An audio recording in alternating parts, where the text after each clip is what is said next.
producer of radio's outstanding theater of thrills, William N. Robeson. Considering the bad time the Spanish conquistador Pizarro gave the Incas of Peru some 400 years ago, you can hardly blame them for leaving a few booby traps scattered around the Andes. And while you may not consider the rainforests of the headwaters of the Amazon an exactly appropriate place for a honeymoon, you must agree that it is people with such wacky ideas who are apt to live dangerously. And dangerously they do live in Door of Gold, starring Myron McCormick, a tale well calculated to keep you in Suspense. The Peruvian jungle is no place for a woman. But Janice insisted she was an archaeologist first and my bride second. It was rugged. In addition to the snakes, bugs, and mildew, there were the unfriendly Quechua Indians, each of whom claimed to be a direct descendant of the Inca, of Manco Capac himself. It had been slow going. We excavated burial mound after burial mound and found nothing. Perhaps they were right. Maybe my translations were wrong and the Puerto de Oro was only a legend.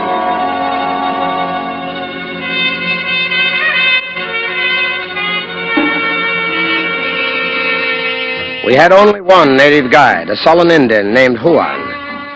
So everyone worked. Dr. Clayton, myself, even Janice. Inside the mound that morning, I could hear old Dr. Clayton and Janice chipping away. Suddenly, Janice shouted. What? What have you...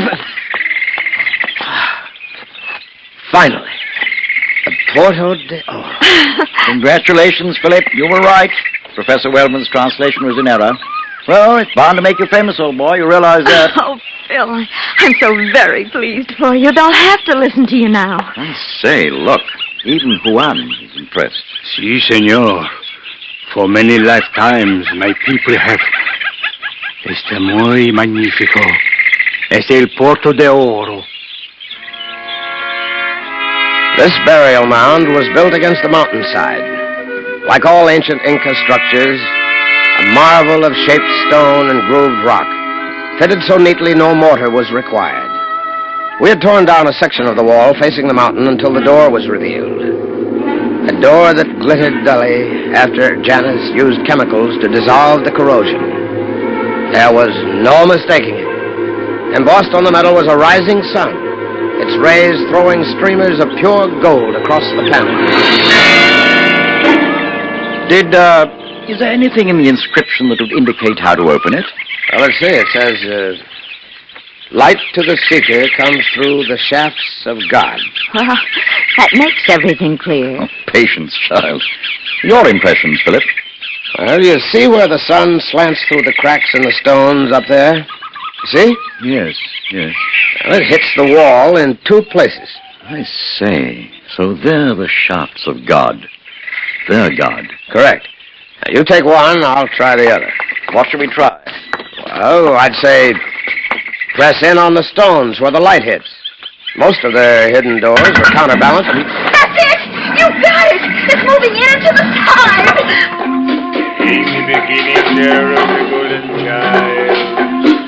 A chill crept along my spine.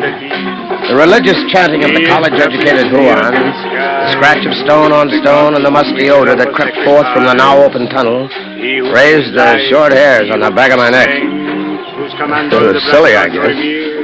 The early sun streamed across the bare floor, but from that dank opening came the odor of death. Smells pretty bad. Oh, that child is inexperienced talking. The mere fact they're getting the odor means that there's circulation in there. Oh. Well, how shall we handle the search inside?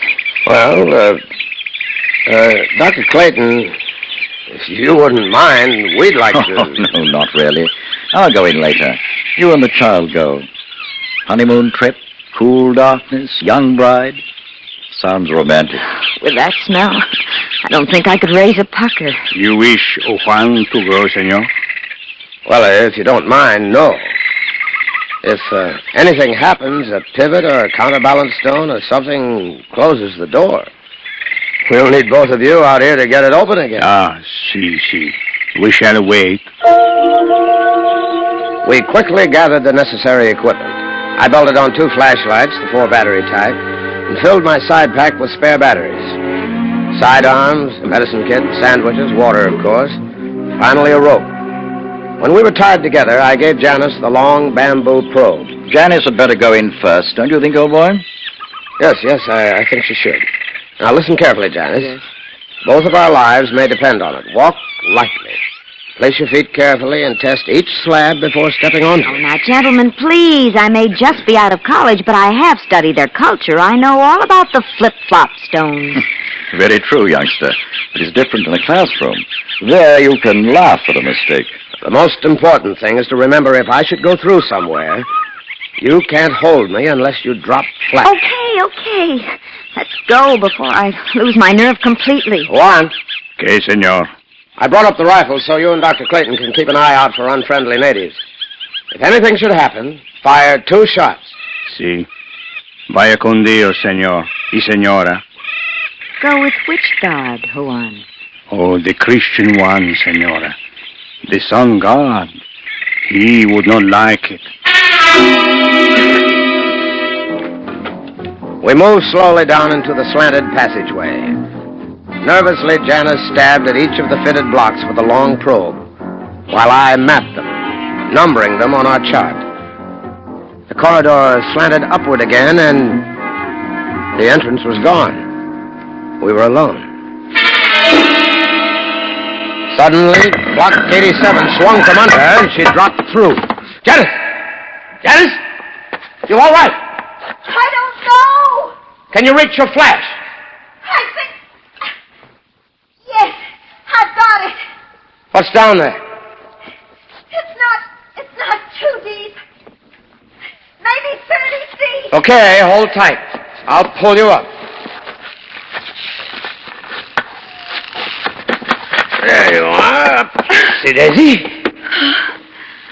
Oh, we're lucky that pivot stone didn't close. Oh, Phil, hold me close. That's better. Darling. Oh, just think what this means. We'll make Professor Holloway and that entire bunch at the university crawl when we get back. No money, no official recognition, and all those so-called scholars peering down their noses at us. You wait. It'll be a pleasure to make them eat their words. Yes, darling. Meanwhile, will you please mark that darned 87 block red? We went on, skirting the still tilted lip of the pivot stone and inching forward. Twice more, we located swinging traps, the second over a swiftly moving stream. That was why the air was relatively good. Suddenly, Janice stopped, yanking on our connecting ropes. Phil, I don't like the feel of this block. What's the matter? Oh, it's no pivot, but it's not solid. It feels like it wants to give downward. Counterbalance, maybe? Don't put a weight on it. Now, let's work around it and see what's beyond. Why, is that a door? Yeah, some kind. That may be what Block 590 controls. You game? To try it? Sure. We went back to block number 590 on the chart. Janice lay flat, and I stepped gingerly on it. Sank about a foot, then the hollow thunder reached us. The pressure caught us a moment later. Phil, what was that? Afraid to think. Put your hand down near the tunnel floor. Yes. Feel anything? No. Why? Should I? No, I'm afraid not. We've lost our air circulation. Oh, Phil. This probably means 590 closed the main entrance. Maybe Juan and Dr. Clayton will open it in a minute. Yeah, maybe. Well, we'll go on a bit. Perhaps that second panel opened at the same time. Don't you think we ought to go back? Why? We can't open it from the inside. They'll either get it open or they won't. We crept along silently until we reached the second door. It had not moved. Remembering the entrance, we fumbled with the stones on either side, but they didn't work. We found the combination by accident. None of the stones helped, but when we moved to either end of our rope, preparing to go back, both blocks moved downward slightly, and it opened. Oh, Phil. They can't hurt you. They've been sitting there for over 400 years. You mean they were trapped here? In their own hidden passage? No, it was the bidding of their sun god. They sat there until it no longer mattered. How awful. Yeah, in one way. Yet in another, rather magnificent. When Pizarro raided their city in the sky, what gold they had not thrown in Lake Titicaca was brought down into this tunnel, and they stayed to guard it. Phil, put your arms around me until I stop shaking.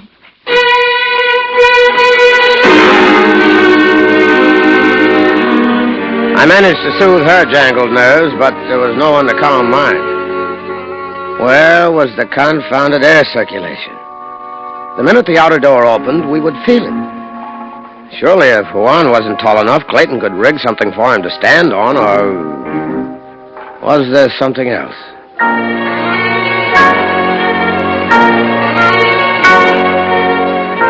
We made quick work of it going back.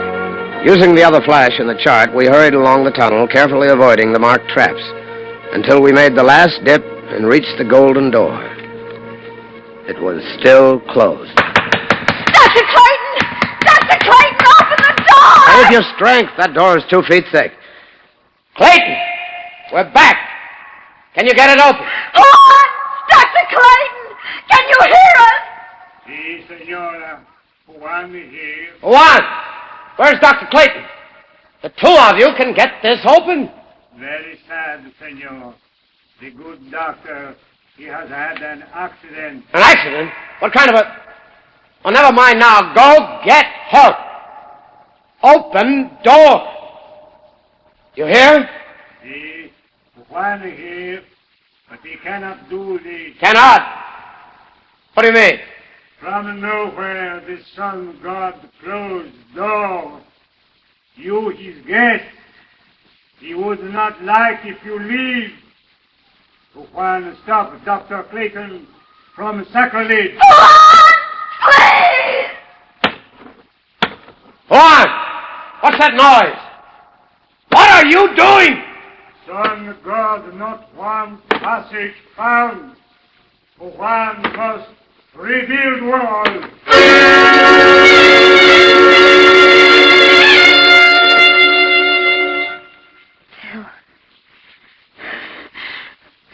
Phil, what are we going to do?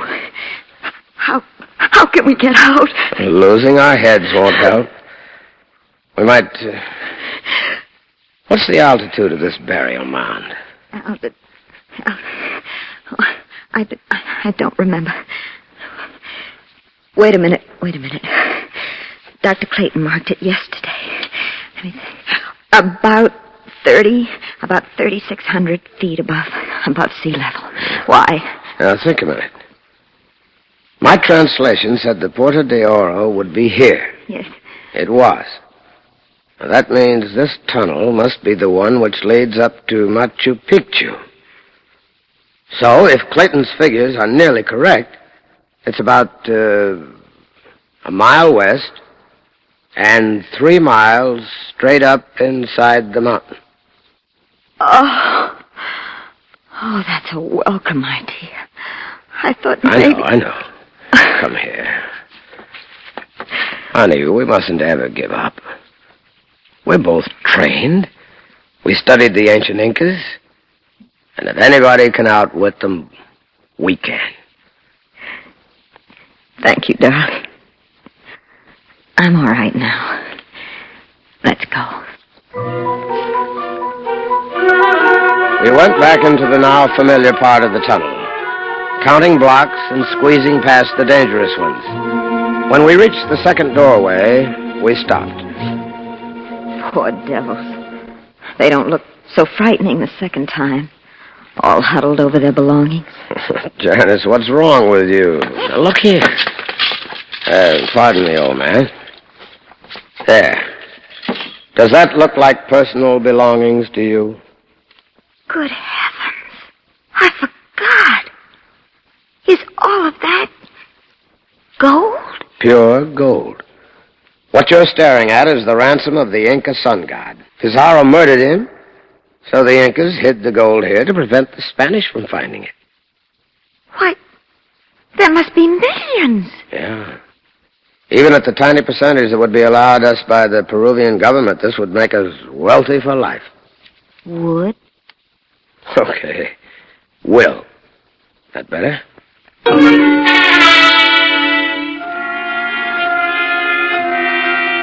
It was hard to keep the note of doubt from creeping into my voice. The gold had been here 4 centuries. Why? Well, it didn't make sense unless...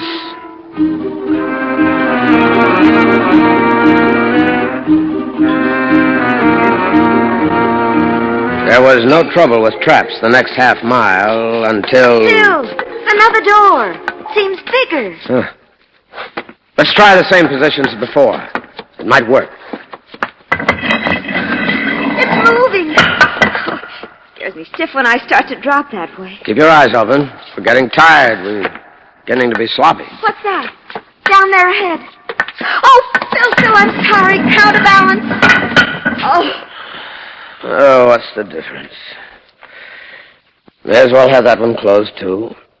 I doubt if we'll be back. Up, up, up, until it seemed as if our legs must drop off. And then, suddenly I heard Janice slump to the steps ahead. Janice! Janice, you all right? I guess so. There's another door. Use the light. Yeah, sure, honey. Now rest yourself. Oh, no. What's wrong? It was all there, right in Almagra's diary.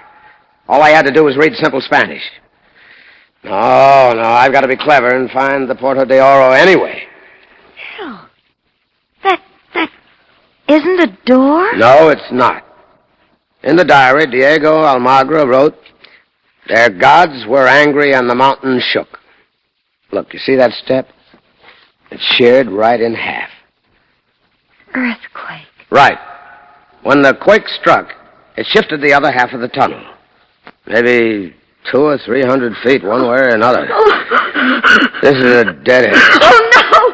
It can't be! You're trying to frighten me!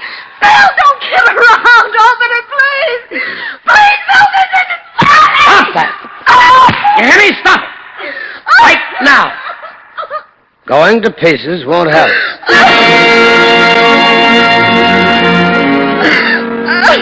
I hated to slap her, but I had to.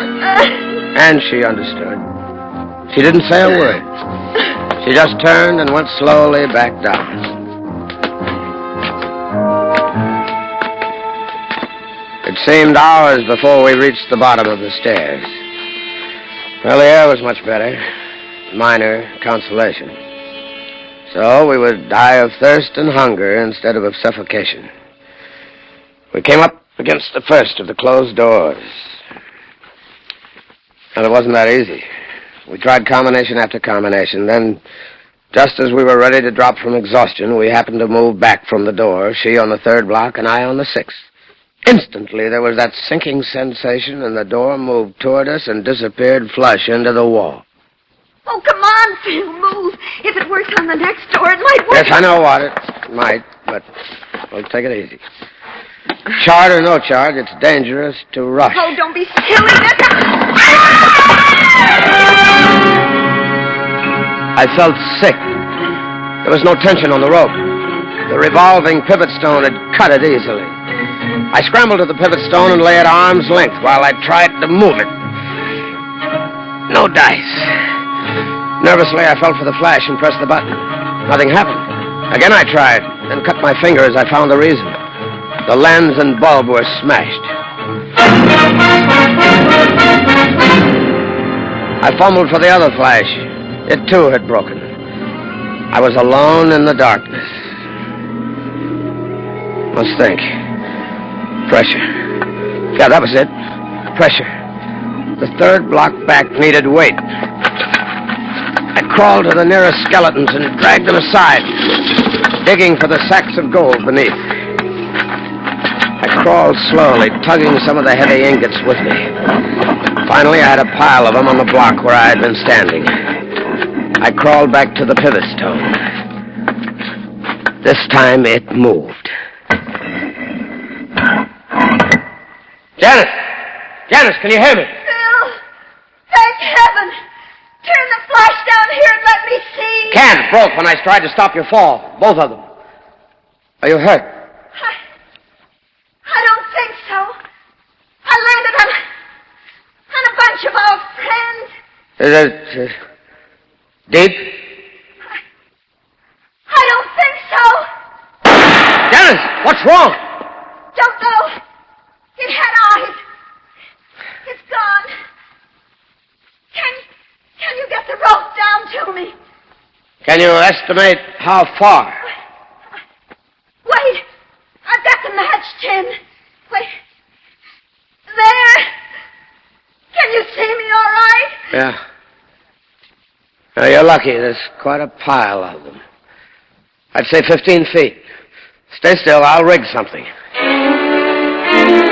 I took the remainder of the cord, fortunately about 9 feet, and tied my belt to it. I added my shirt to the upper end and lowered it through the half-moon opening. Janice, light another match. Okay. Now here. Can you reach that? Yes. I've got it. Easy. I've got my shirt on this end. Just take your end and square knot the two. I can't. Oh, darn. No. There. It's together. Are you ready? Don't try to help. I want to get hold of the belt before I really pull. Easy. That pivot standing straight up. Don't touch it. We might not be so lucky a second time.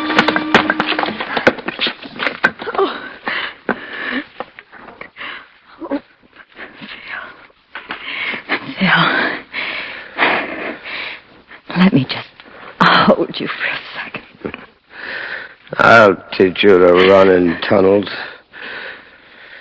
Oh, come on now. And cross everything. We've still got a chance. That's all it was. A chance. We edged down the tunnel in the dark, staying close together now since the rope was gone. We tested everything carefully, then found the second door. It was a thrill to stand on the third and sixth blocks and feel them move. I used one of the precious matches to refresh our minds from the chart. Then we began to count backward, walking hand in hand. 15, 14, 13, 12, 11, 10. This is awful. 8, 7. Oh, Bill, 6. Hold it. I'll stay here and pray. You go to 3. Here goes nothing.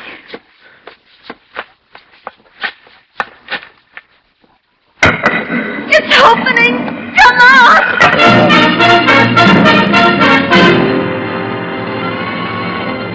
Juan had rebuilt the wall, but we found no trouble knocking the stones down from inside. At last we were free.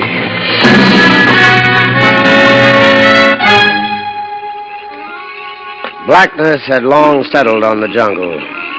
It was dark in the mound, but to us it was bright. I saw Janice on her knees beside Dr. Clayton. He's dead. I'm not surprised. Phil! Phil, what's that? Come on, run! Run! Get out of here! I told Dr. Clayton only yesterday that all the hang was dangerous. No. was man-made. You see up there? What? Against the night sky? That's Noir, hiding the sun god's horde. And murder.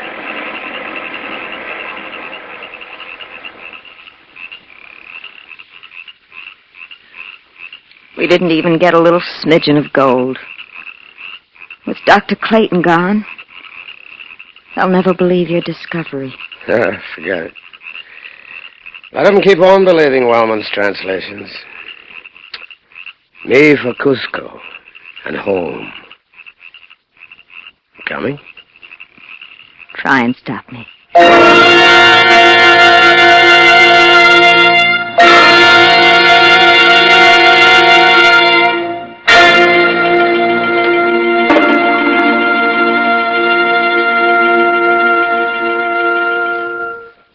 Suspense, in which Myron McCormick starred in William N. Robeson's production of Door of Gold by E. Scott Floor. Listen. Listen again next week when we return with another tale well calculated to keep you in suspense. Supporting Mr. McCormick in Door of Gold were Shirley Mitchell as Janice, Jay Novello as Juan, and Ramsey Hill as Dr. Clayton. Original musical score composed and conducted by Amerigo Marino.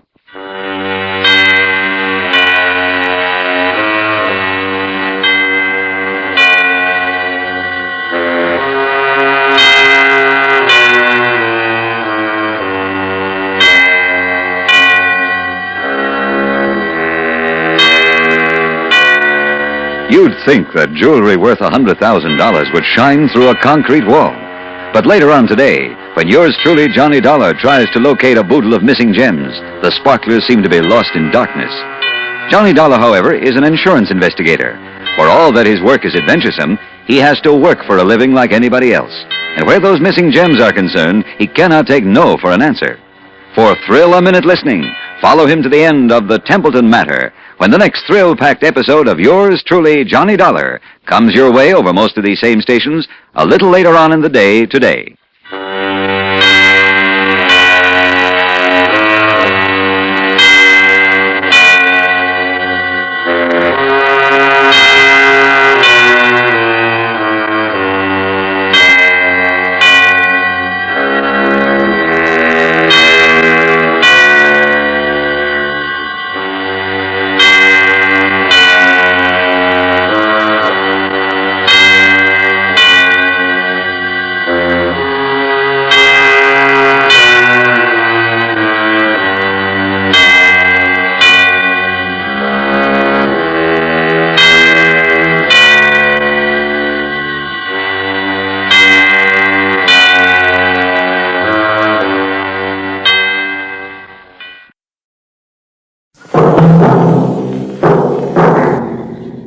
Suspense.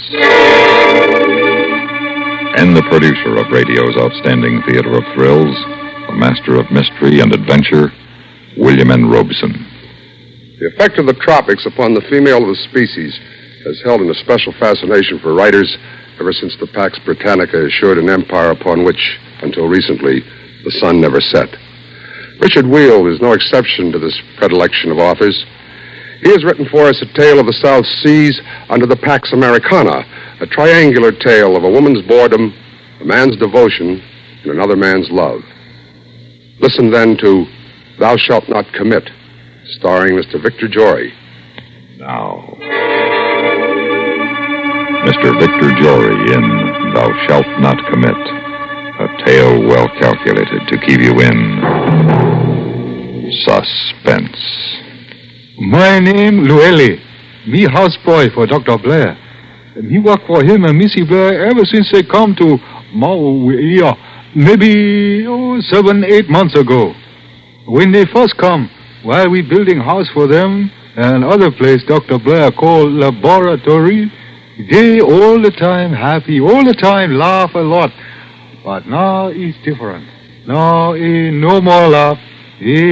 Fight. I'm fed up, Carl. Fed up to here. I've had it.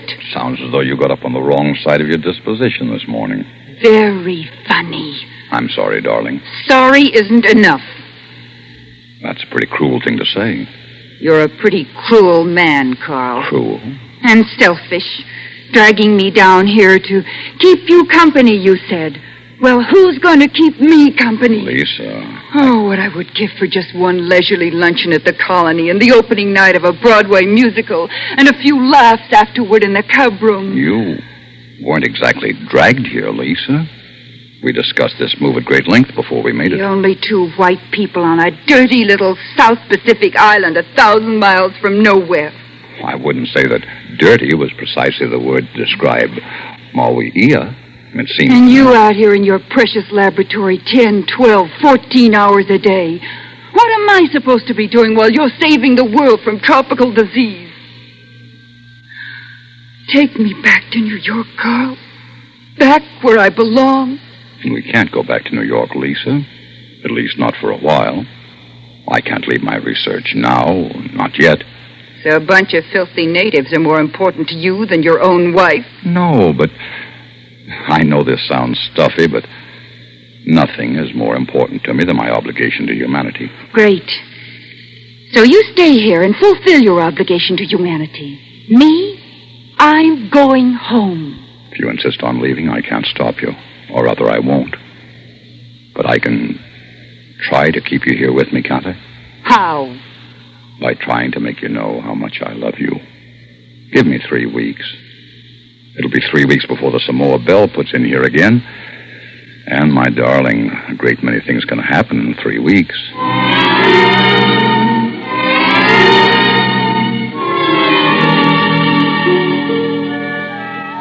Now, Master and Missy seem happy, almost like before. Master don't spend so much time along laboratory, no. He and Missy swim together and spearfish, and Missy start to paint again. Master sit on the palm tree dressed in lava with a wreath of hibiscus round his neck. He so brown from sun and wind, he looked like one of my people. I think Missy liked the way he looked because by and by she put down brush and go over and sit beside him. Tired, dear? No. Just wanted to sit beside you. That all? No. I also wanted to kiss you. I think that might be arranged. That was eminently satisfactory, darling. Almost as pagan as your costume. I'm not really pagan at all, Lisa. Don't you think perhaps with a little encouragement perhaps. you could... But when the chips... Hey, what's that? What's what? Well, I think the proper technical expression is sail ho. Where? See her? Way out there. Hey, hull down on the horizon. Oh, do you suppose it's the Samoa Belle? No. The Belle is a 3-master. That boat has only 2. She heading this way? Probably not. Well, all play and no work, you know. I must get back to the lab. I know, dear. Do we paint tomorrow? Probably. But... Ale mato ue itara. And just what, my little linguist, does that mean? Lueli taught it to me. It means, here on Maui, we live but one day at a time.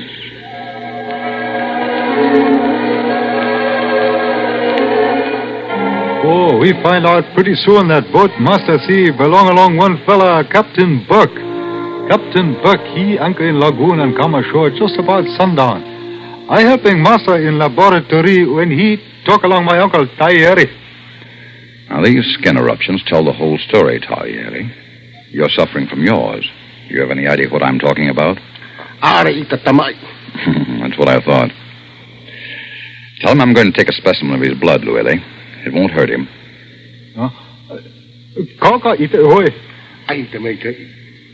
There. He can go now. I want him back here by 9 o'clock tonight. It's important that he be on time. Tell him that. You better run up to the house now, Luella, and tell Missy Blair that I'll be there in a few minutes. Dr. Livingston, I presume? Huh? Unfortunately, the records don't reveal what Livingston replied to Stanley. I'm Terry Burke, Doctor. That's my schooner, the Wanderer, anchored out there in the lagoon. Oh, I've heard a great deal about you, Captain Burke. Welcome to Maui-Ia. Thanks. You see, I've heard a lot about you, too. Really? Why, I had no idea. Come on now, Doctor. No false modesty. You're quite well known, considering the short time you've been on the islands. Well, now it's my turn to thank you. Luelli, Yes, master. go up the house and set out some drinks. And tell Missy that we have a dinner guest. Oh, forgive me, Captain. You will dine with us, won't you? I want you to meet my wife. I'd be delighted, Doctor. I've heard a lot about her, too.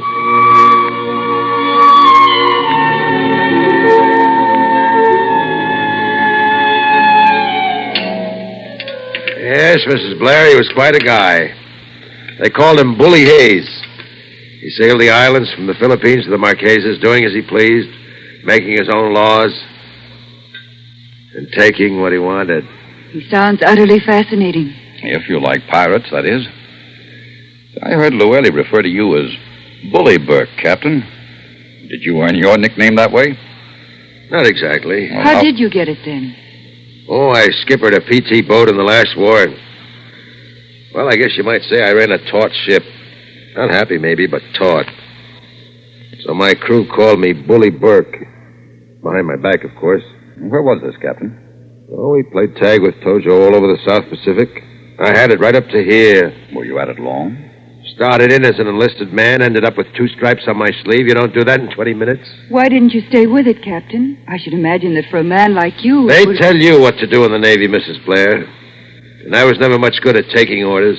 Like Bully Hayes, Captain?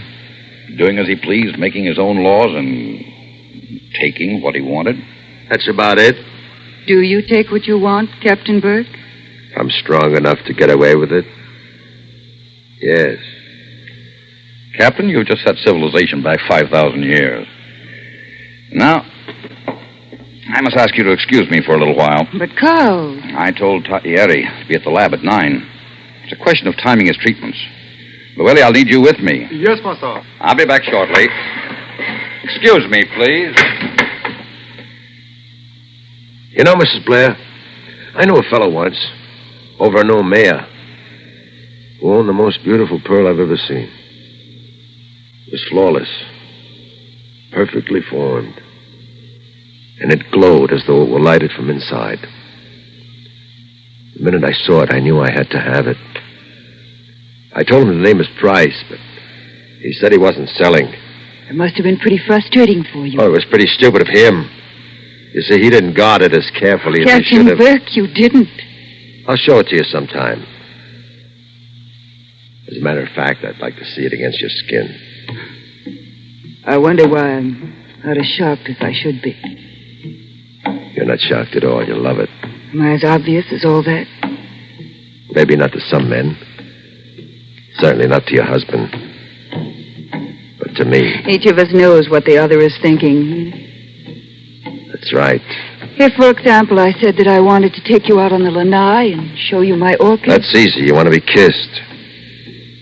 But if it happened in here, we'd be in plain sight of the laboratory.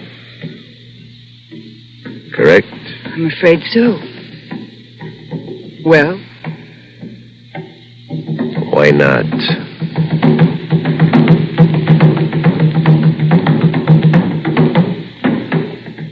No more, Jerry. Not now.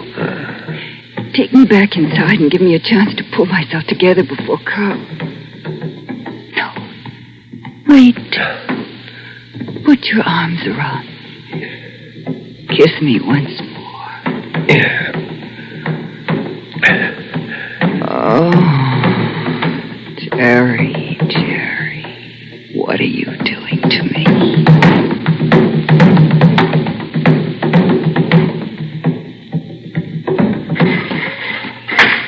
Well, that winds up another day's work. Oh, Carl, I've been trying to persuade Captain Burke to spend a little more time with us. And I was telling Mrs. Blair that I can't possibly do it, at least not this time. I have a hold full of copra that's due in Papieti right now. But you will come back, won't you? Oh, please say yes. We'd love to have you. Well, I'll tell you, Mrs. Blair. I figured on having my boat hauled out while I was in Papieti, but if it's all right with you and the doctor, I'll come on back here and my crew can careen right down on the beach. We'd be delighted to have you, wouldn't we, Carl? We would indeed. Of course, there's a condition attached to it. What's that? You're going to have to tell me some more of your fascinating stories. You mean about, pearling? Particularly about pearling. I like those best of all. All right. I'll be back in 2 weeks. 3 at the outside. That gives us something to look forward to. Same here. Well, I gotta get aboard. We're sailing at dawn. I'll be back. You can count on that? You can count on it, Doctor. I'll be back.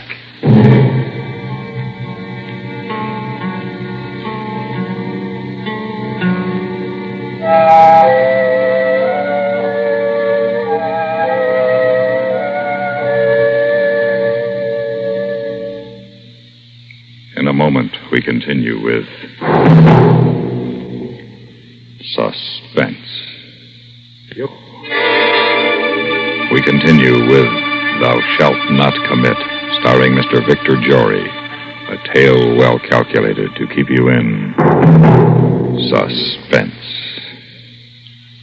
Captain Buck, he come back just like he say. When he anchor in lagoon and row ashore, Missy, she stand waiting. He get out of boat and say, Iorana, and she put wreath she make from ginger blossoms round his neck. Then they walk up to house together, just the two. Master not there. He busy in laboratory. Carl asked me to make his apologies, Terry. He seems to be on the verge of discovering whatever he's trying to discover. He's been out there in the laboratory now for at least 20 straight hours. And what have you been doing for those 20 straight hours? Trying to sleep, at least part of the time. And if you must know, not doing too good a job of it. Why not? Because I was waiting for you. I haven't had a good night's sleep since you left. Any new orchids since I was here last? Suppose we look after dinner. We may not get a chance. The barometer's been falling for the past 24 hours. What does that mean? At this time of the year and in this neck of the woods, just one thing. Typhoon. Then we can't get away tonight? We? Yes. I've made up my mind, Terry. Are you sure?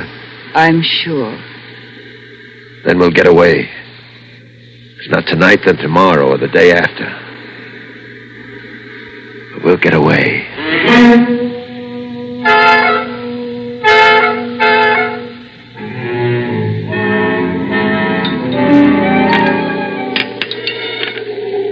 More coffee, Captain?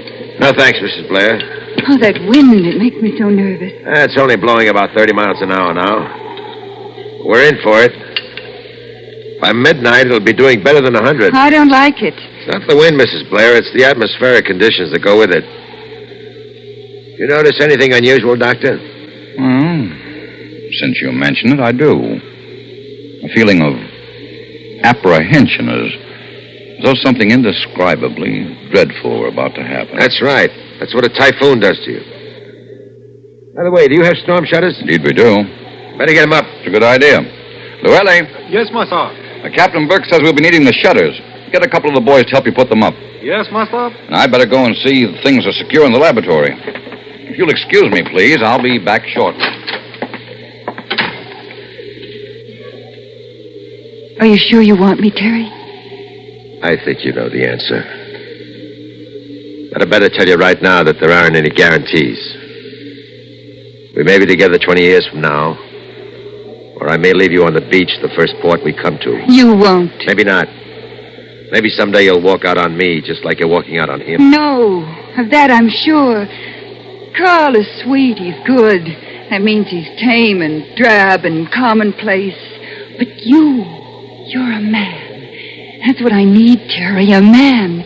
That's what I've searched for all my life. That's what I've got to have. Well, I'll tell you this much, you won't be... What is it, Carl? What's the matter, Doily? Oh, we fixing shutters in laboratory. All of a sudden, Master make funny noise. It's my side, Lisa. A pain here. Sit down, Carl. I'll get you some water. No, thanks. All I need is a little rest. It's subsiding already. Just the same, I'm going to put you to bed. Help me, Doily. Yes, Missy. Want me to give you a hand? No, thanks. We'll manage. Come, Carl. Yes, dear. Take it easy. I will, Captain. You'll take care of Lisa, won't you? She's never been through a typhoon before.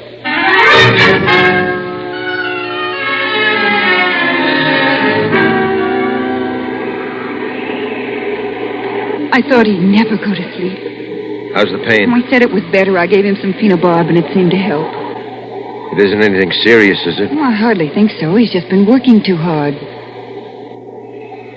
Well, what do we do now? You had your instructions, didn't you? By the way, just how do you take care of a lady during a typhoon? Like this? Oh, yes. Like this. Oh, Terry. All I want in the world is to be near you, to be in your arms like this.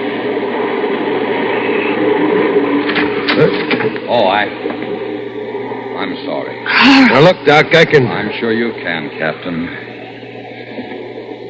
Well, I can't say you didn't warn me, can I?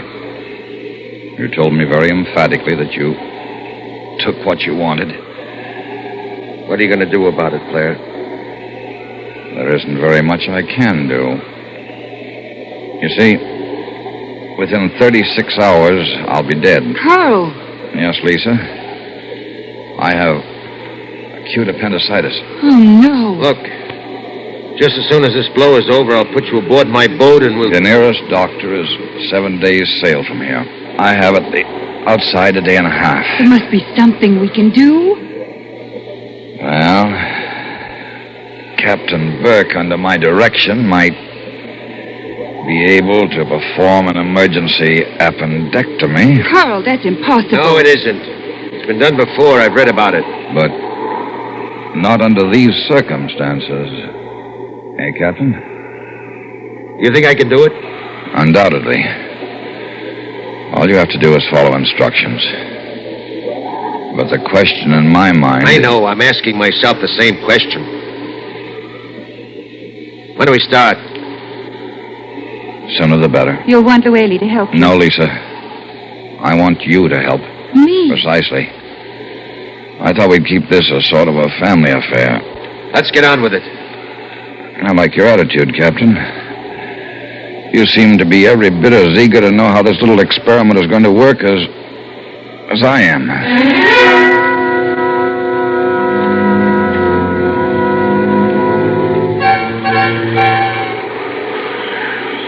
Now, even the average layman is familiar with most of these things, Captain. Scalpels, scissors, forceps. I know what they are. Good. Now, the first incision is made right here. That's what we call McBurney's point. You do it with this scalpel. A cut of approximately 1.5 inches. Then you go deeper with this one. Tell me something, Blair. Are you scared? Not in the least. Are you? Nope. Just curious. So am I.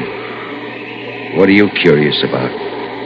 I want to find out all I can about the man my wife is going to leave me for.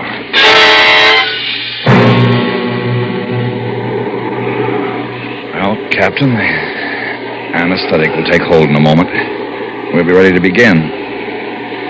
Just one more thing before we do. Regardless of how this works out, be good to Lisa, won't you? You see, I happen to love her very much. Now, the first incision, Captain. That scalpel, Lisa. That's perfect, Captain. Pads, Lisa. Now we look for the aponeurosis. The scalpel, Lisa. That's it. We go through 2 layers now. I must tell you, Captain, the tiniest false move at this point would assuredly cause my death, and you couldn't possibly be blamed for it. It's worth considering, Captain. Well, that one really shook the house, didn't it? It might just as easily shake your hand. I don't need you to put ideas in my head, Blair. What do I do now? Now we expose the rectus muscle, Captain. As you see, it's in sort of a sheath.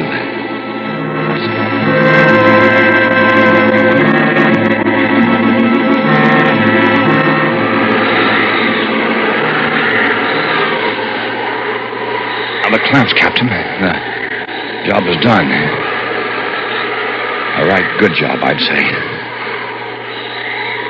Lisa, my dear, you'd better pour yourself a drink. You look like you could use one. Is there anything more we must do? Oh, yes. The Demerol hypo you prepared. Here. That's right. Just a moment, Lisa. You haven't removed the excess air. That, too, could be fatal. I'm sorry. I guess I am a bit shaken. Now it's all right. Thank you.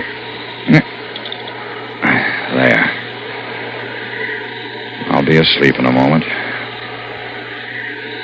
Well, Captain, Lisa, I don't imagine I'll be seeing you again. I want to thank you for what you've done. And I want to wish you both a great deal of happiness.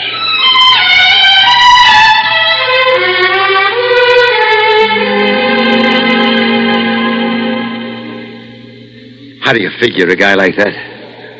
What he should have done was take a shot at me. Knowing Carl, I'd say he was afraid to. That's just it. You don't know him. He's not afraid of anything. He proved that when he let me stick knives in him. Well, it seems to me he had very little choice in the matter. It was either that or die. Wrong again. He could have performed the operation himself. That's been done, too. Could? Why didn't you tell him to do it then? I guess I was just as anxious as he was. To find out what kind of a man his wife was leaving him for? That's right. And did you find out? Yeah. Well, the wind's easing off. I better get down to the lagoon and see if my boat's still in one piece. Goodbye, Lisa. Goodbye? Just like that? Goodbye? What about me? What happens to me now? I don't know, Lisa. You'll have to work that one out for yourself. But I know this now. Somewhere, someday, on some beach, I would have left you. It's better that I leave you here now on this beach. I haven't got what it takes to love a woman like you. He has. He still does. Goodbye, Lisa. Terry! Terry! Goodbye, Lisa.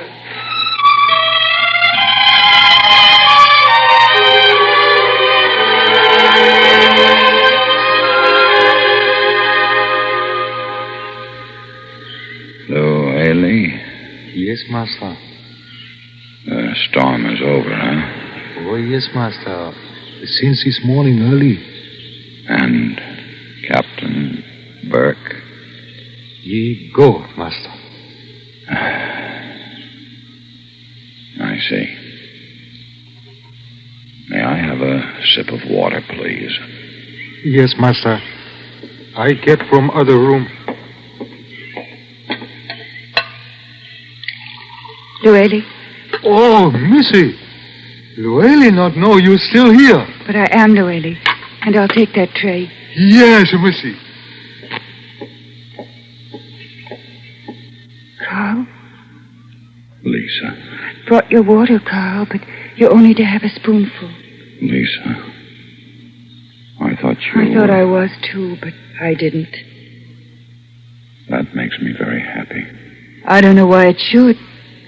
I'm not much good, you know. Don't judge yourself too harshly. After all, these are the tropics. Where all sorts of things blow in from the sea. And blow back out again. Like our first typhoon. That's right. And do you know, I don't think it did any permanent damage. I don't think it did either.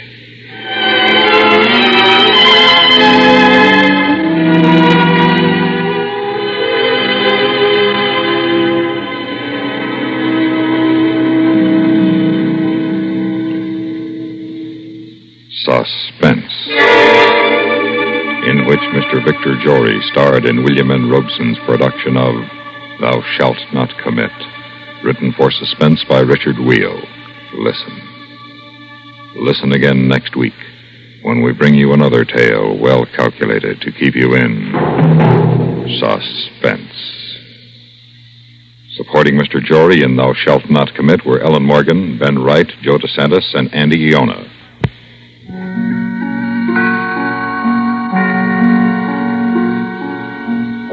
This is the CBS Radio Network. This is your personality station in Scranton, WGBI 910 on the dial.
Suspense. And the producer of radio's outstanding theater of thrills, the master of mystery and adventure, William N. Robeson. Suspense is proud to present for the first time to an American radio audience an actress well known to the listeners of the British and Canadian broadcasting corporations. Miss Joy LaFleur has twice been named the Best Actress of the Year by the Radio Critics of Canada and has been invited this summer to play Hamlet's mother, Queen Gertrude, in the Shakespearean Festival at Stratford, Ontario. In the tale of suspense you're about to hear, she plays a quite different role. Emily, the tragically disturbed wife, uncertain from moment to moment whether her husband loves her more than life itself or is planning her imminent murder. Listen, then, as Joy LaFleur stars in Celebration, which begins in exactly 1 minute. Fellas, and you gals, too, have you ever thought about brushing up on some of those high school subjects you found kind of tough? Or maybe studying for a university diploma? Being in the service, you have a chance to enter the largest classroom in the world and join millions of other American service personnel stationed in almost every corner of the globe. Men and women who have taken elementary, high school, or college courses, university extension courses, as well as business and technical vocational training. Where is this fabulous classroom located? Wherever you are. That's right. There isn't a camp, installation, or ship which can't be reached by the services of USAFI, the United States Armed Forces Institute. Whether you're interested in a correspondence course, a self-teaching course which doesn't require the submission of lessons, or if you'd like to study with a group, USAFI can offer you what you want. For a uniform education, study with USAFI. And now, Miss Joy LaFleur in Celebration, a tale well calculated to keep you in suspense. Todd was coming for me. Oh, as I packed my suitcase, I looked out of the windows and I could see the flower gardens and the green lawns, and some of the girls were playing badminton and some were in the pool, and Todd was coming for me. And I had a surprise for him. Now, let me see, where's my pink sweater? The bottom drawer? Oh, it was here, I think. Well, where's the white one? Oh, dear. I couldn't seem to find anything. Oh, but I didn't care. Todd was coming for me. And I knew what he'd say. He'd say, "Oh, Emily, Emily, how I've missed you." He'd hold me so hard and he'd kiss me and kiss me. He'd kiss me all over. Oh, darling. And then I'd tell him about the surprise. I'd say, "Who's there? Who's there?" Mrs. Ward? Yes? It's Mrs. Halleck. Oh, one moment, Mrs. Halleck. I didn't want her to see my suitcase, so I pushed it under the bed. Come in, Mrs. Halleck.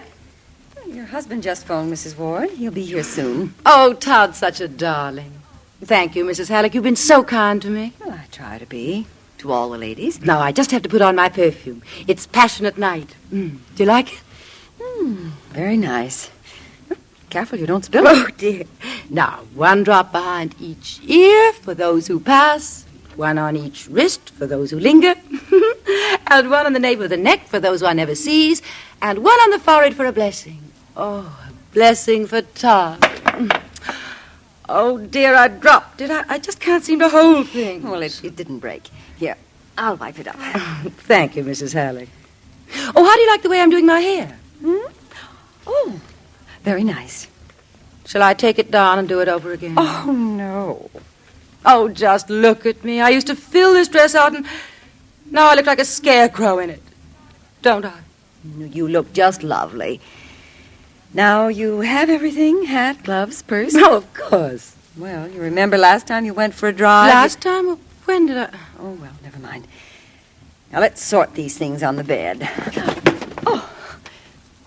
Oh, I didn't see your suitcase. Oh, that? Well, I was just putting some things away, and Were you planning to be away longer than for a drive and dinner? Well, I thought I wouldn't come back tonight. Oh, I'll be coming back here to the club often. I love my friends here. Mika, that girl that writes the plays, and Sadie, that newspaper woman. Oh, she's so witty. It's so stimulating being here with all these famous women. Oh, I just wouldn't think of not coming back. Well, a change might be the thing for you now, dear. But that's what I thought. You see, we're not equipped to give you all the attention you should have. Oh, attention? Did you want to put this bunch of letters in your suitcase, too? Give them to me. They're Todd's letters. I couldn't leave them. Oh, Todd simply adores me, Mrs. Halleck. I'm sure he does. Look, just listen to this and you'll see. Oh, you need... No, here it is. Darling, you are my happiness. I can't live without you. You're as necessary as the air I breathe. Todd's a poet, really. When I looked up, she was gone. She'd left while I was reading. I knew what she'd do. She'd tell Todd I dropped that perfume. I think you should understand, Mr. Ward. I could hear her talking to someone downstairs in the lobby. I recognized Todd's voice. What were they talking about? I slipped out of my room, down the corridor to the head of the stairs, and I listened. She would be better off in a place where she could get personal attention. Why, that woman, that two-faced... I hurried back to my room, and I closed the door. And a moment later, she came in and told me Todd was waiting downstairs. I didn't say a word. She helped me get ready and closed my suitcase and carried it down for me. And then there was Todd smiling and his arms outstretched. Oh, darling. Oh, Todd. Emily. Oh, Emily, how I've missed you. How I've wanted to kiss you and hold you in my arms like this. Oh, no, not here, dear. Let's go where we can be alone. All right. You know, today's an important day, darling. Our 8th wedding anniversary. Why, Todd, we were married only 6 weeks ago. I never can remember dates. Never mind. We're going to celebrate. Oh, darling. Really celebrate this anniversary. We're going to all the places we used to go. The lake, that little Italian restaurant we used to like so well. Todd, I've got a surprise for Save you. it, dear. Till we get into the car. No, but it's... Tell me on the way to the lake.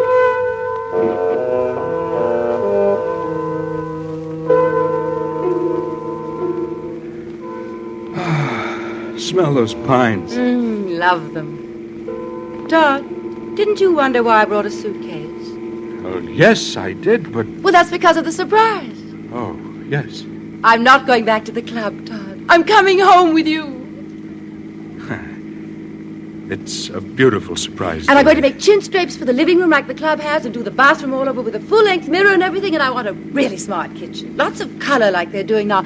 Oh, of course, it'll take lots of work, but I don't care. It's a nice idea. And then there's our room. I want to do it over completely, make it modern and smart and sexy. Let's celebrate first. It's a wonderful day. Let's make the most of it, shall we? Todd sounded gay, but his face was sad. He stared straight ahead, and we drove miles and miles without talking. And then at last we turned in at the lake and parked near the beach. Oh, isn't it awfully quiet? You sound frightened, dear. Remember, I'm with you. I'll always be with you. You know, Emily, we could live a whole lifetime and never find anything better than we have right here. A soft wind, a bright day, and you and I together alone. Mm-hmm. This we will have forever. Alone? Forever? Now, I'll get some blankets out of the back. I have to take good care of you, you know. I sat there while he went around to the back, and I was alone again. I was always alone. Did Todd bring me out here to leave me? Oh, no, Emily. Oh, put up a brave front. Now powder your face and fix your lips. I opened my purse and groped around for my lipstick. Oh, dear, it wanted to spill like that. Reached on to pick up my things, the lipstick and the compact, and my hand touched something under the seat, a little box. I picked it up, and it was heavy. I read the words on the label, 38 caliber, soft-nosed cartridges, bullets. I looked down at the box in my hand, and it was only half full. My hands shook, and my heart pounded. I could hear Todd rummaging around in the back, and I put the cover back on the box. And then there he was at the side of the car. All set. I've got the blankets. I couldn't say anything. You all right? Yes? Well, come on then, darling. Let's go get out on that beach. I held the box under my purse as I got out. Here, let me help you. I'm all right. You lead the way. Okay. The box of bullets in my hand terrified me, and I followed Todd 3 or 4 steps, and then I let the box slip out of my hand, down in the leaves and the gravel. Oh, here we are. I'll spread the blankets. Now, come on, darling. Let's curl up and take it easy. Thank you. Look at that lake, will you? Todd, what were you going to do with those bullets in the car? Bullets? What bullets? That box of bullets I found in the car. I don't know anything about any bullets. That imagination of yours. But I saw them. I held them in my hands. That box was about half full. Come here, darling. Close to me. Here. Todd, I'm sure darling, I saw... Please. Do you feel all right? I don't know. I ache all over. Head feel tight again. Terribly. Here. You put your head on my shoulder. That's it. There. I'll rub away the pain. That's it. Oh, you're hitting me. Oh! Hey, anything the matter? Where'd you come from? Well, I was just passing. Heard the lady. She's all right, just a headache. Oh. Thought she wasn't feeling well. The way she looks. She's all right. Lonely place out here to get sick. Well, excuse me for bothering you. Where did he come from? I thought we were alone here. Alone? Alone. Together, Emily. I will always be with you. Without you, it would be unbearable. It would be impossible. But... That's the one fact in all this. Oh, if I was sure. I have to be sure, Todd. Oh, those nightmares I have, they're horrible. Forget them. Now put your hands in mine. There, that's real, isn't it? I get so scared. I hardly sleep at all. It shows, doesn't it? Oh, of course not, darling. Why, when you came down the stairs today, you were radiant. Was I? Was I really? You were beautiful. Why is it? Why am I like that sometimes, and then sometimes... You're tired, Emily, tired. Yes. Relax, Mrs. Ward. You must relax, Mrs. Ward. That's all I ever hear at the club. You'll hear it here, too.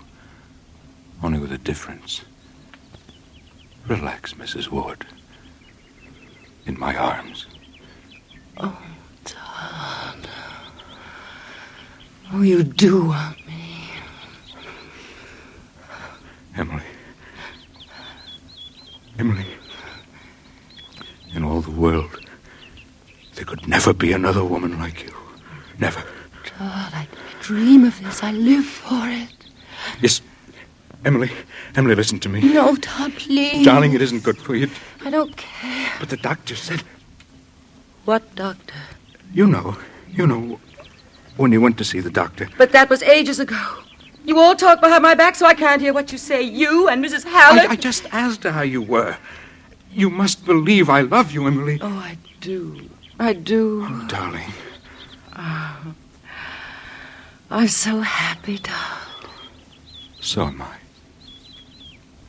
Look. Over there's where we built the sand castle, remember? And the wave melted it. Oh, it was pretty while it lasted. All the shells.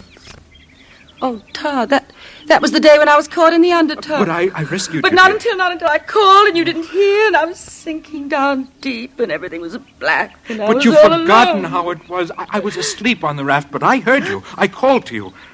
Why, I was there in less No, than I a minute. dream about it. I'm sinking down in the black and you're not there. Emily. How could you leave me? I'll be with you always, Emily, always. Oh, let's get away from here, Todd. I don't like the lake anymore. It's so bare and so alone. Emily, it's a perfect place. No, let's go into town. Let's go to that Italian place, Giorgio's. You said we go to all the places and celebrate, and there'll be lots of people around. People? And, yes, it'll be fun, and we can have dinner at Giorgio's. It'll be crowded, Emily. No. Oh, it's that man. Did you lose this? What? This box of bullets. Bullets? Yeah. Found them in the sand just a few steps from your car. But maybe you dropped them. Yes, I dropped them. Those are the bullets I found in the car, Todd. The very same ones. Is the box half full? Yeah, about half full. 38 caliber soft-nosed cartridge, it says on the box. Well, I'll bet I know. I let Ernie take the Ernie? car. Yes. He's gone in for target practice. Ernie? Who's he? Why, he's... Maybe he got them for you. Yeah, I figured they were yours. Looked like they'd just been dropped beside your car up there. Well, thanks. Come on, Emily. If dinner at Giorgio's will make you happy, then it's dinner at Giorgio's.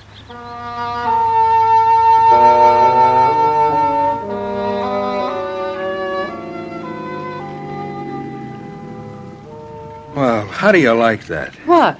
That sign, Giorgio's, under new management. Probably isn't as good as it used to be. All right, just pull right in, sir, and park over there. What became of Giorgio? Oh, he sold out. Just park over there. If it's under new management, Emily, chances are it's not as good as it was before.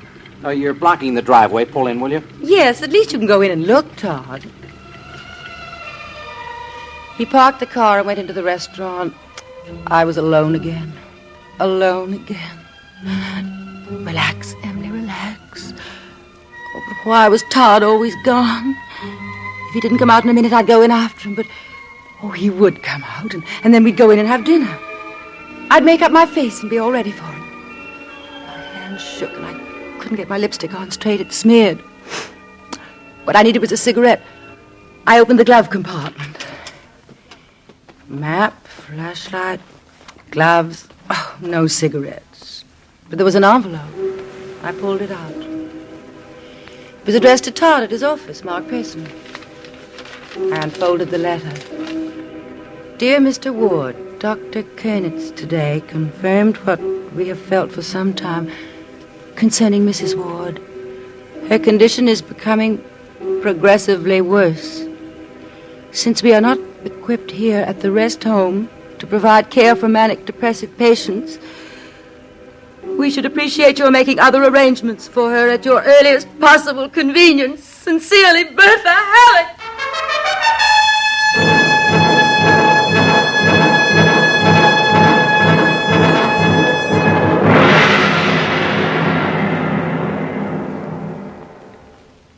In a moment, we continue with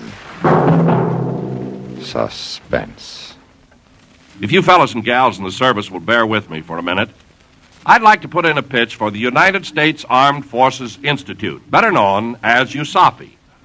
Here's an educational setup that reaches every corner of the globe. So, no matter where you're stationed or what you'd like to study, USAFI is your baby.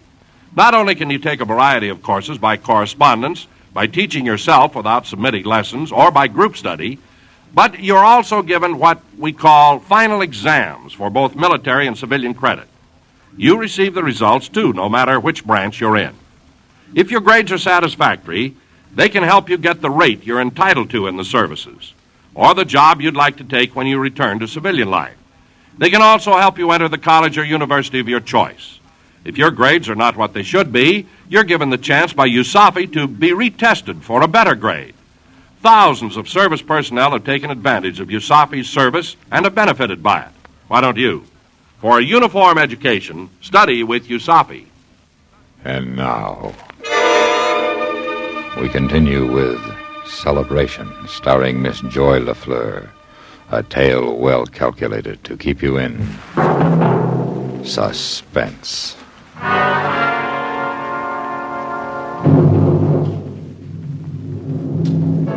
That dreadful Mrs. Halleck making up stories about me. Writing Todd, telling him I'm a manic depressive. Well, if she'd go that far, what hasn't she told the others at the club? All my friends. Friends until she started her lying stories, but here comes Todd out of George's house. I mustn't let on I know about the letter. I jammed it back in the glove compartment and slammed the door. Honey, this place looks terrible. Why don't you want to take me here, Todd? You promised. It isn't that, darling. It just isn't the same. It's run down and dirty. It wouldn't be any fun for you. I know. We'll drive out into the country, find a quiet spot. No, Todd, please. No, let's drive into town. We can have dinner at the hotel, and there'll be music, and we can dance. You know excitement isn't good for you. Please, Todd. Please take me. Anything the matter here? No. My wife doesn't feel well. Oh, anything I can do? No, everything's all right, thanks. Let's drive into the hotel, Todd.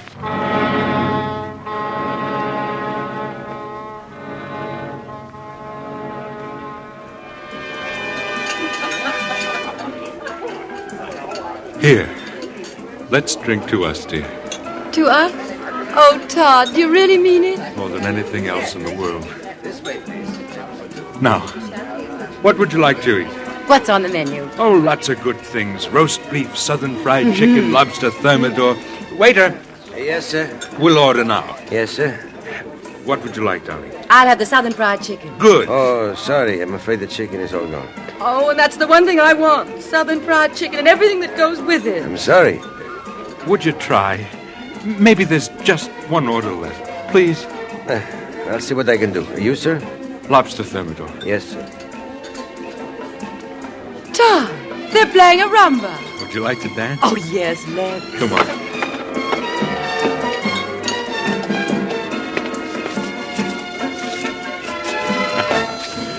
The way your face lights up, darling. Being in your arms again. Oh, I'm sorry. Oh, Todd, I've forgotten how to dance. Just relax. Follow me.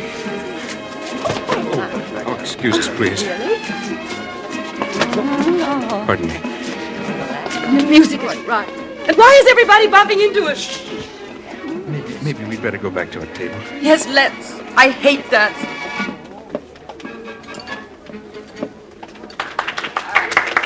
Where's my purse?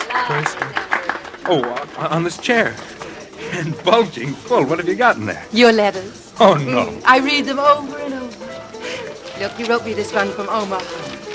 Darling, you are my happiness. I can't live without you. Emily. You are as necessary as the air I breathe. How many people are listening? You are home to me. Emily, give me The those whole... letters. No. I don't want you to read them. You can't have them. They're mine. You wrote them to me. Quiet. I'll put them back in my coat. Don't you mean what you said? Of course I do. Oh, look. Here's the waiter with our food. May I serve you, madame? What's that? Fried chicken. Todd, you know I never eat anything fried. But the lady insisted, sir. Southern fried chicken and everything that goes with it. Yes, I know. Well, take it away, will you please? I'll pay for it. Yes, sir. Well, maybe this once won't hurt. Very good. The lobster, sir. Not very appetizing chicken. Looks good to me. Taste it. What are all these people making so much noise about? Don't take me home. I'm not hungry. I want to go home. Please, will you try to understand? We sublet our house 3 months ago when you went to... When I what? Darling, we have no house. It's our house. Take me home. Oh, please, darling, please. Please, dear, you must realize we no longer have a house. Todd was talking, but I couldn't seem to hear what he was saying. saying. My ears were ringing and my head was tightening until I could scream. And inside I was all stirred up. Why was everyone making so much noise? The music rasping and lights dazzling everywhere I looked. The best thing we can do is to get out of here. Come on, darling. Oh, where are the car keys? Todd, are you taking me home? We're going where we can be together, always. Where it's quiet and peaceful. Where? To the place up in the hills. Where we used to park before we were married. No, Todd. I want to go home. Isn't this our 8th wedding anniversary? Aren't we celebrating? Emily, we'll see the starlight through the trees and listen to the crickets. Two lovers alone in the dark.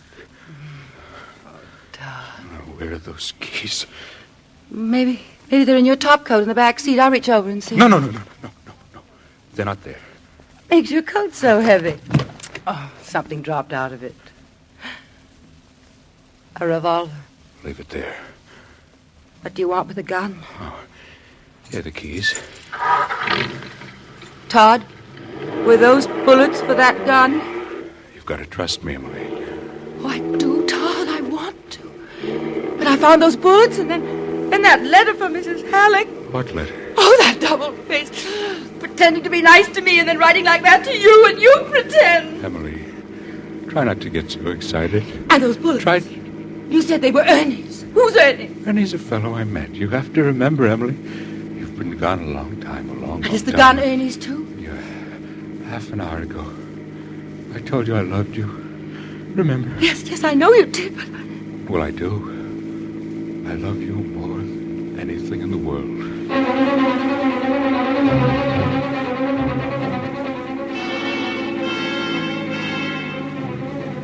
Why are you slowing down?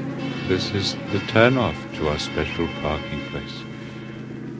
You used to call it our paradise, remember? Well, now we're coming back to it again. Getting away from the whole world, from everyone, everything. To be alone together. Oh, Todd, I'm so tired. Take me home, please. Let go, dear. Don't grab my arm. Take me back to the club. Any place. Just drop me off. Keep your hands off the wheel, Emily. You're going to kill me, aren't you? Don't think of it that way. You must. You are, aren't you? You're not well, Emily. You're never going to get well. Oh, yes, I will, Todd. Yes, I will. I'm going to get well. I'll get over being nervous. I'll be a real wife to you, a real wife. I'll be everything you want me to be. I can't live without you, Emily. But you said we'd always be together. Oh, we will, and this is the way, Emily, together. No, Todd! Let go of the wheel, darling.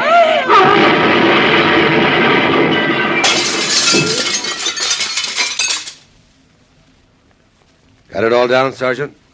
Yes, sir. Every word of it. Now, Mrs. Ward, do you remember anything else? No. We just went out to celebrate. Mm-hmm.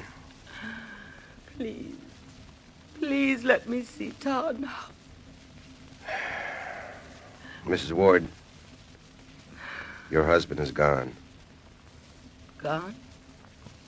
Where did he go? Your husband is dead. Dead? He told you to say that. He doesn't want me. Watch her now, Sergeant. He can't leave me. He can't. Todd, you said we'd always be together. You said I was your life, the air you breathe. Come back, Todd. You can't leave me alone. Todd! Sergeant. Yes, sir. Give me a hand here. Tighten up those straps. Sure. Yeah. Well, I guess it's the state hospital for her. She certainly is strong, considering. Yes. She'll probably live a long, long time.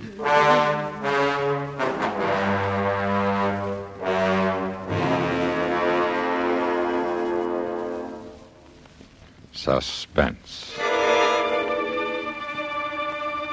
in which Miss Joy LaFleur starred in William N. Robeson's production of Celebration by Phyllis Parker and Arnold Marquis. Listen. Listen again next week when we bring you another tale well calculated to keep you in Suspense. Supporting Miss LaFleur in Celebration were Irene Tedrow, Shepard Mencken, Joe DeSantis, and Jack Moyles. Suspense has come to you through the worldwide facilities of the United States Armed Forces Radio and Television Service. Suspense.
And now, Miss Agnes Moorehead in Death and Miss Turner, a tale well calculated to keep you in suspense.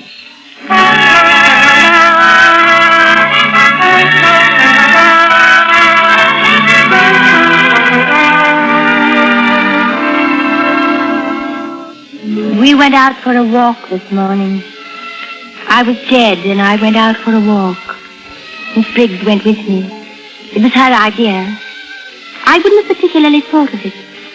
She'd brought the new picture in this morning. She took my chair and stood on it, and took off one shoe and hammered the nail in the wall and hung the picture up. She asked me if it was hanging straight, and I said I thought so. Then she said, well? And she took off her glasses and gave me a little inquiring expression. She always does that after she's done something for me. She wants my approval. So I looked at the picture hanging there, and I smiled, and I said, it's lovely. A plain black frame. Yes, you're right. That's just the right frame for it. There are some other pictures downstairs we could have framed, if you like. That would be a lot of trouble, wouldn't it? Not a bit. I think I could sleep some more. There's a headache just hovering over me. I don't want to wait until it gets me. Of course, you finish your nap. You know what might be nice, though, later on?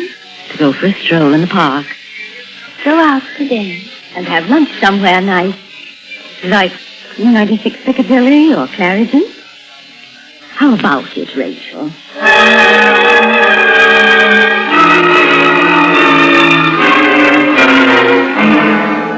I was dead.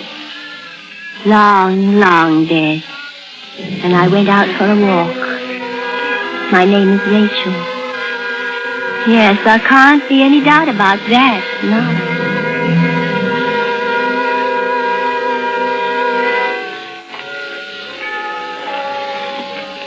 And then the American meets the Englishman and says, well, how are things here, old boy? And the Englishman says, better than next year. Are you getting tired, dear? Seen enough of London for one day? Oh, no. I'm enjoying this so very much. As long as we don't walk too far. Oh, we're not, are we? No, it's lovely. How long have you been in London, Rachel? You know I can't tell you that, Miss Briggs. Of course. I've forgotten. You're just hoping that I just might let something sort of slip accidentally. Aren't you, Miss Briggs? Yes, I guess so. It'd be nice, wouldn't it? No, it wouldn't. Don't count on it, Miss Briggs. It's not going to happen. I can't risk it. Very well, my dear. Oh, look. Here's the frame shop where I got our new picture done. The black frame you like so much. He's framing some more for us.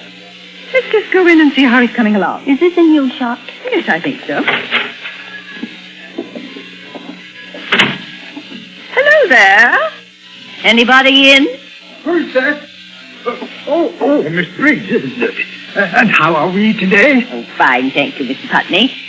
My friend here and I thought we'd just look in and see how our little job of work is going. I see. Yes. That was the Four Oils. By who was it? A Turner, that's it, Turner. Let me see. Oh, no, I'm afraid we haven't got to them yet. They're still hanging up there on the line. I've been here before. I beg your pardon? It was the same. I'm afraid not. You see... What do you mean? I tell you I've only just opened my shop a few weeks ago. I'm not talking about your shop, Mr. Putney. But these paintings... Oh, these paintings. Oh, I don't know. Miss Briggs brought them in. By Turner. Turner? That's preposterous. J.M. Turner? Why, these have nothing to do with him. In the first place, he was watercolor. In the second place, landscape. In the third place... Well, not J.M. Turner. Another Turner. They're signed... Turner. Oh. Interesting painter, don't you think? Not exactly macabre, but something shivery about them. All four of them seem to have well, I guess you'd call it an ominous overtone. Really? I don't feel that particularly. Well, wouldn't you call it a little nightmarish when a painter goes to this much trouble? All this detailed painting a man in his hand, his suit, the handkerchief in his pocket, the carnation in his buttonhole, and then leaves out his face in all four paintings. No face. I see a face. Oh, yes, of course. Not complete. Not the filled-in features. But the qualities of this man's face are there for me, even though they're not there for you. I should know this man if I met him. I think we'd better be getting back. He's dead, I think.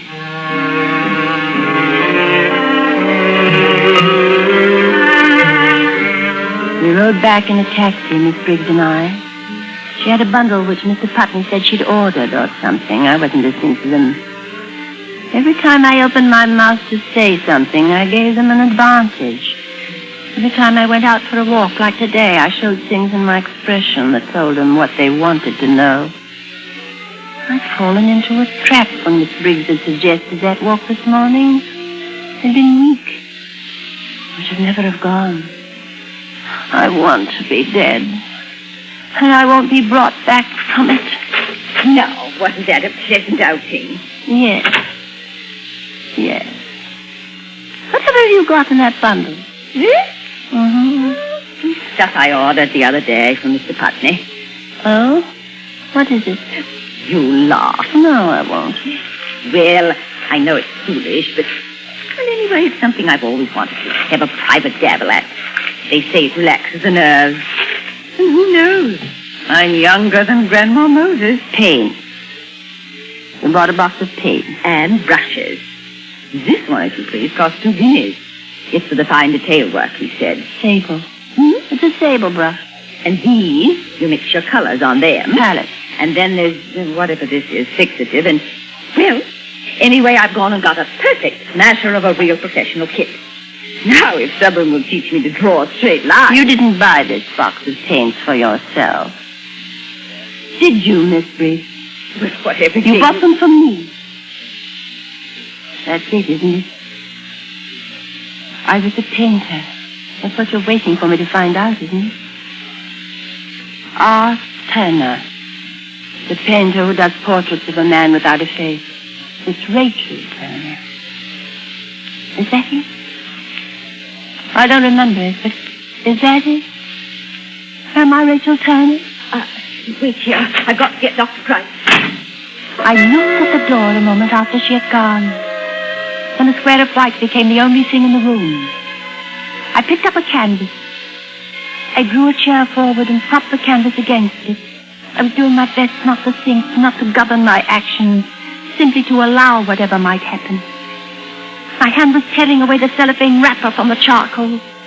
I leaned over the square of white propped there on the chair, and like plunging a dagger into a white body, I invaded the purity of the canvas with a bold and perfectly symmetrical oval in black, done with one stroke.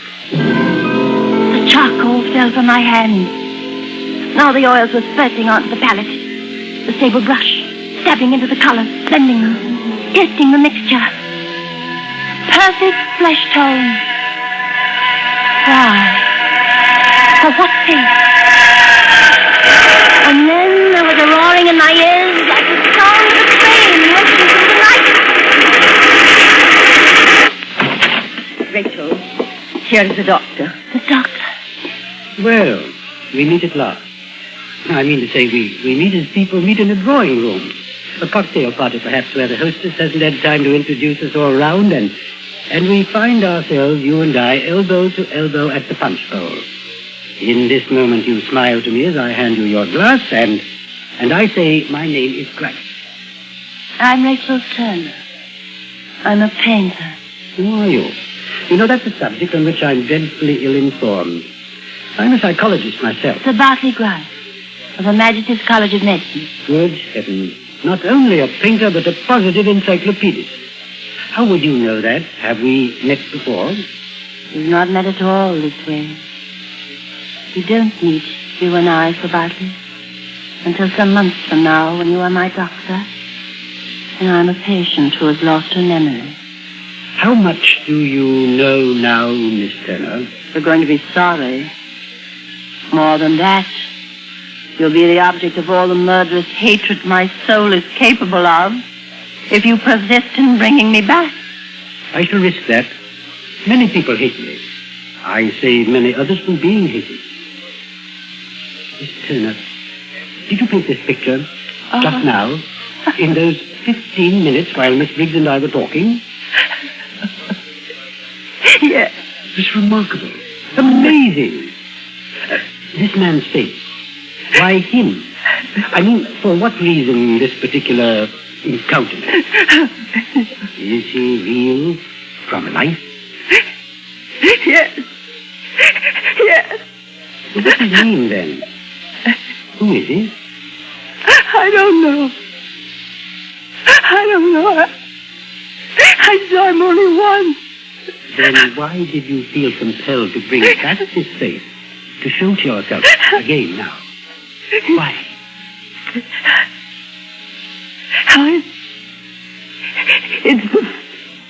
It's the face of the man I murdered.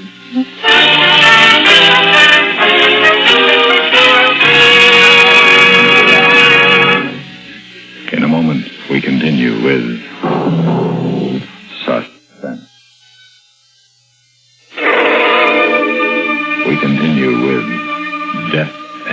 Turner, starring Miss Agnes Moorehead. A tale well calculated to keep you in suspense.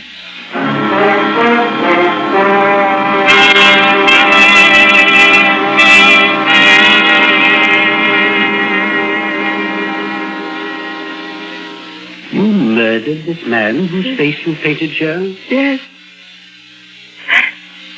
Yes, I did. How did you murder him? How? I don't know. You have no recollection of having actually done it? No. You are unable to tell yourself where it happened or when? No. I only am sure that I killed him. Miss Turner, we are going to give you something to make you sleep.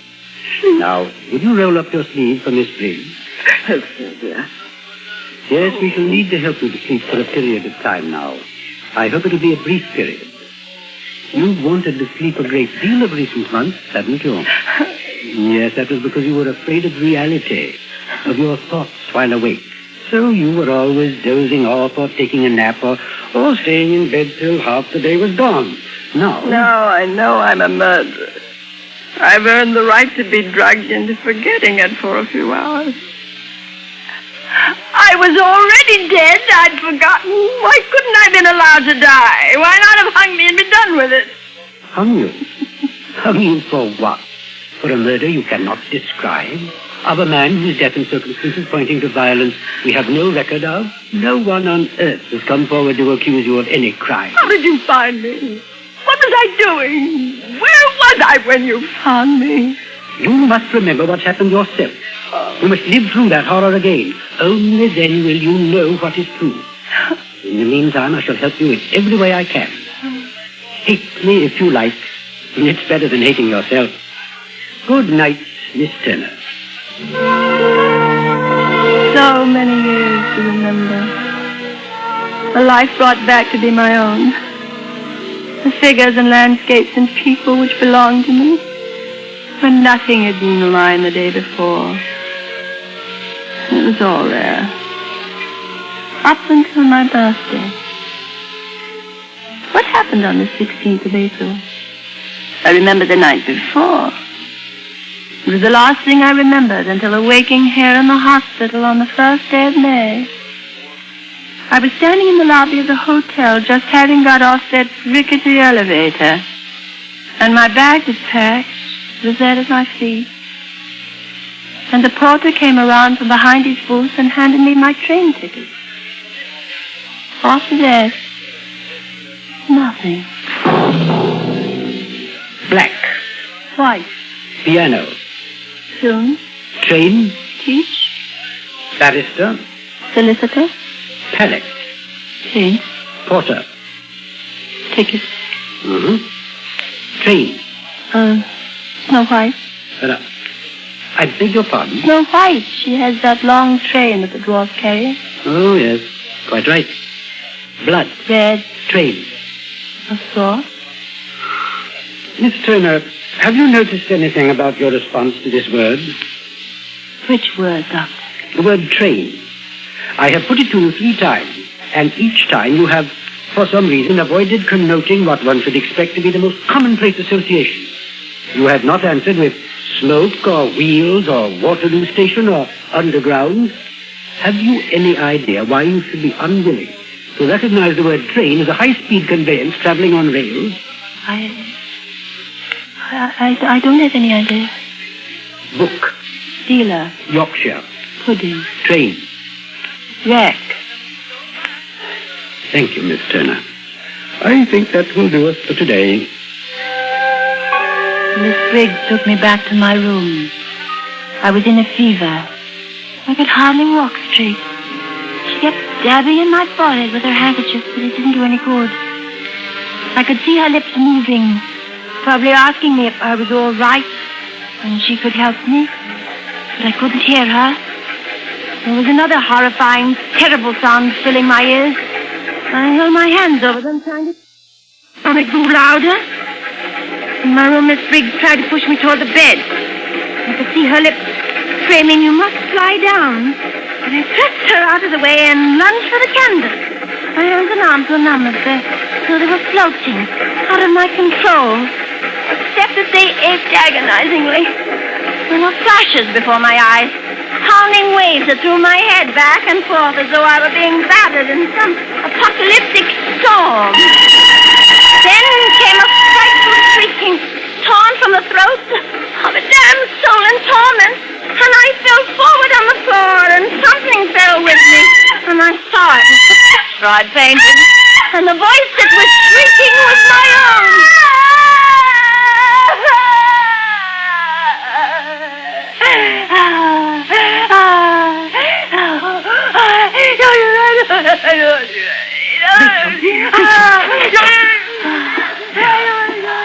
This is it, nurse? Oh, yes.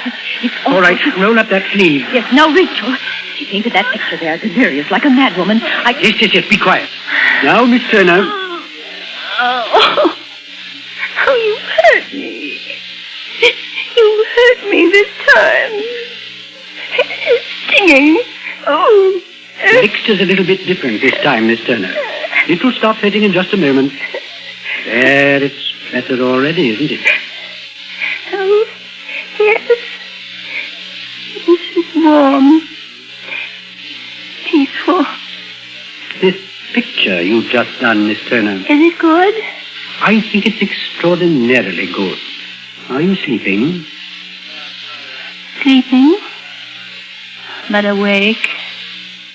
Asleep, but not asleep. Could you describe this picture to me as though I'd never seen it? A man sitting in a railway compartment, looking out the window of a train. Opposite him, with her back to us, is a woman. It is as though we were the woman whose attention is on this man. As though we were this woman? Yes. Don't you mean that you are this woman, Miss Turner? Yes, I am. What day is it now? My birthday? April the 16th. Last April. Yes, that is the day. I'm aboard the Flying Scotsman. I'm on my way to Edinburgh to paint the moors.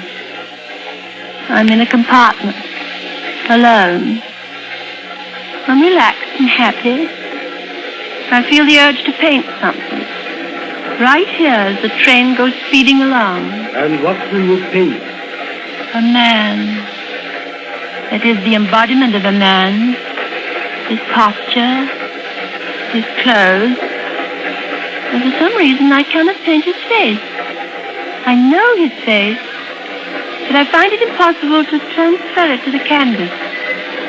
I make 4 separate versions of him, but each time my brush remains poised in midair, refusing to invade the oval of white where the face should be. At Manchester, I get out to stretch my legs, walking up and down the station platform. And when I resume my compartment, I find that I have a fellow traveler sharing it with me. As I seat myself opposite him, he turns to face me directly. He is the man. It's his face which is missing from the portraits that lie on the seat beside me. How do you do? How do you do? How do you do? What is it, miss? Do you feel unwell? Forgive me for staring at you. I mean, looking at you in this way. That's all right, if you like. I'm a painter, you see. Artist? Oh, jolly good, an artist. Well, this is the impossible part. Here, you see these pictures? Oh, yes. Yes, very interesting. Not to know who it is, his face. Oh, but I do know. I didn't feel I could do the face before, but now I can. Of course. Why? Because it's your face. My face? Why my face? Yes. I know it sounds queer, but... You're going to put my face in there? Yes, if I may. Well, all right.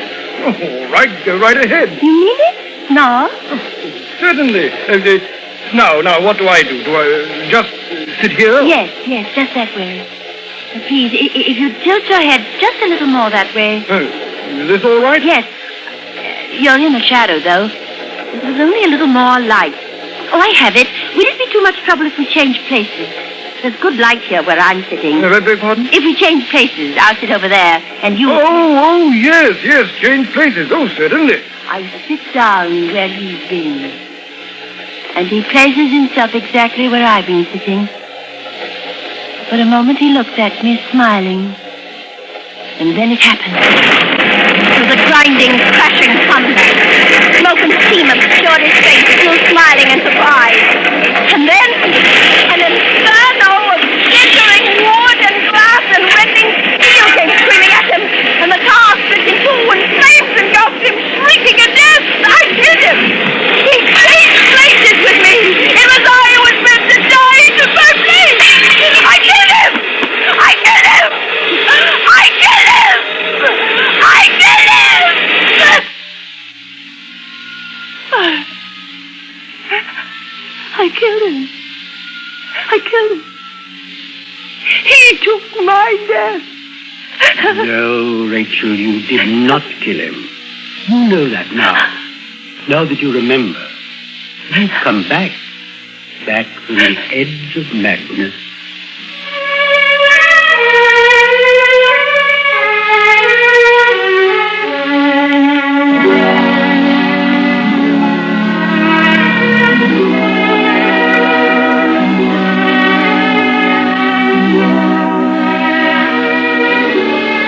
I'm going home now. My train leaves at midnight. They gave me a farewell tea this afternoon, and I even had a cocktail. The hostess was much too busy to introduce us all around, but a very nice gentleman came up to me and introduced himself. My name is Grice. I'm a psychologist. I am Rachel Turner. I'm a painter.